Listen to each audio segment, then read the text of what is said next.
On the 28th of October 2016, Titanfall 2 was released. But sadly, it was released at a time where the FPS genre was oversaturated and being dominated by both Battlefield 1 and Call of Duty Infinite Warfare. These two titles held a blanket over Titanfall 2, as if it wasn't even there. Even though there was significant marketing for Titanfall 2, and considering EA owns both IPs Titanfall and Battlefield, EA ultimately went for the property which they felt could earn them more money in the gaming market, which was sadly Battlefield 1. Gamers at the time had to decide whether to get Infinite Warfare, which would release less than a month later, with only 7 days after Titanfall 2 on the 4th of November 2016, or Battlefield 1, which would release mere days before Titanfall 2 on the 21st of October 2016. Ultimately, the gaming community chose the big branded titles, which at the time were Call of Duty Infinite Warfare and Battlefield 1. These IPs get new releases every single year, and they pump out game after game and sequel after sequel.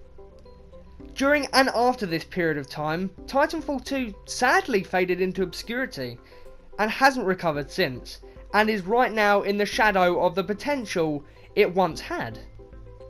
Due to the decline in sales of Titanfall 2 and the bad choices by EA to place Titanfall 2 between two big releasing titles less than a month apart from each other, the sales of Titanfall 2 were, let's say, poor, and were lower than expected.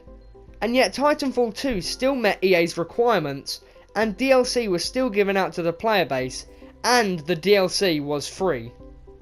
The free DLC enticed a number of players who probably wouldn't have picked up the game otherwise. Free DLC meant that the player base wouldn't be segregated or split up like what most modern first-person shooters do with their paid DLC, such as Call of Duty, who splits up its community with every single DLC it releases. Now, as you can see here, Titanfall 2 is doing everything right, but sadly the release window of the game hindered its potential. But the lack of sales ultimately left the game clinging on for life. Personally, I enjoy the game, but in today's society, most people don't want to pay £30 for a first-person shooter that is 2 years old, especially because franchises such as Call of Duty release new games every single year. When trying to load into a match, it often takes around 5 to 10 minutes at the longest to get me into a game, even though I have all of the game modes chosen for the multiplayer. I'm not saying that people don't still play the game, because they do, and there is a loyal fan base out there still playing the game.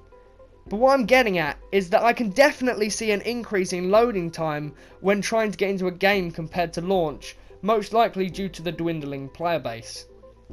With the lack of community events or any new content in recent months, the game's player base has decreased, and there is nothing new for players to come back to.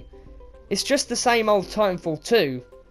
Even with games such as Call of Duty, they have introduced community events which keep the player base enticed in the game and keeps them coming back to play one more match.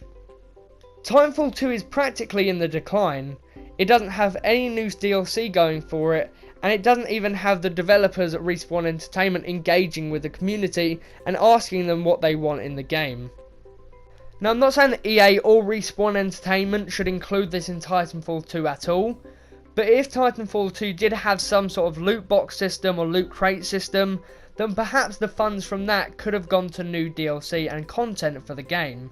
Because at the moment the only real money that they're getting from the game is the purchases of the game and also the cosmetic stuff that you can get in the PlayStation Store.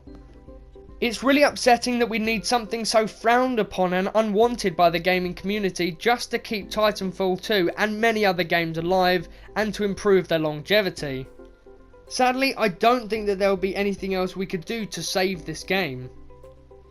Titanfall 2 is near perfect with its great gameplay and movement being smooth and easy to learn. Also, Titanfall 2 has phenomenal replayability, which can leave you playing the game for hours and hours without you even realising it. Most games even now try to adopt the Titanfall movement system, such as Call of Duty with Black Ops 3 and Infinite Warfare. They couldn't actually pull off the movement right, so they have gone back to boots on the ground, which was a staple of the Call of Duty franchise. Titanfall 2 does have real potential to outsell any game it comes across. It just needs a great marketing campaign, but also not to be released between two big franchises. Now they were some of the reasons why Titanfall 2's multiplayer is dead and is most likely never going to make it out of the hole that EA dug it into. Now this is going to be the end of the video. If you liked it, don't forget to go subscribe and click the notification button so you never miss another upload. But thank you everyone for watching, and goodbye.